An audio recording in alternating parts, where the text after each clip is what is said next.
C'est parti donc pour ce 8e de finale, cet Olympico entre les Marseillaises et OL Lyon. Des Lyon qui vont vouloir se remettre dans le sens de la marche après la contre-performance face au Paris FC. Béchaud face à la Placette. La projection de Schrader pour le centre, Marie-Antoinette Katoto. Et sur la première occasion, les Lyon qui ouvrent le score sous une pluie battante. Il n'a fallu qu'un ballon à Marie-Antoinette Katoto. Un ballon parfaitement adressé par Corbin Schrader. Le retour au jeu et à Marie-Charlotte Léger qui va tenter une frappe. Oh, la parade! La parade, est-ce qu'il est rentré ce ballon? On réclame un but côté marseillais, on ne sera pas entendu. Oh, quelle inspiration! L'enchaînement avec Schrader qui voulait retrouver Melchi Dumornay, Yulo Brown, pardon. Oh là là là là! Il y a un geste un petit peu litigieux dans la surface et oui, penalty. Et oui, à quelques instants de la pause.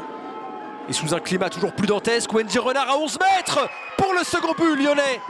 L'OL qui prend le large, ou en tout cas qui se donne un petit peu plus d'écart. Et Wendy Renard qui peut célébrer avec les vaillants supporters lyonnais présents sous la pluie. Les appuis projettent de l'eau également. Ça, c'est un bon ballon de la part de Wendy Renard. Katoto va être trouvé. Vicky Béchaud maintenant. Vicky Béchaud dans la surface. Vicky Béchaud qui élimine une joueuse, puis deux, et qui va trouver le 3e but pour son 100e match sous le maillot lyonnais. Il a fini tout tranquillement sa course pour trouver un poteau rentrant, ce ballon.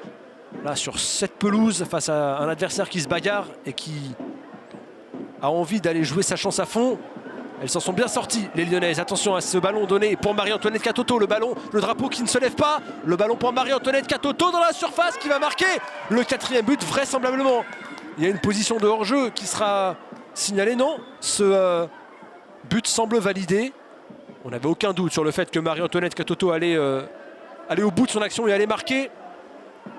On connaît parfaitement sa science du but, mais on voit la discussion entre Romy Fournier et les défenseurs, les joueuses marseillaises.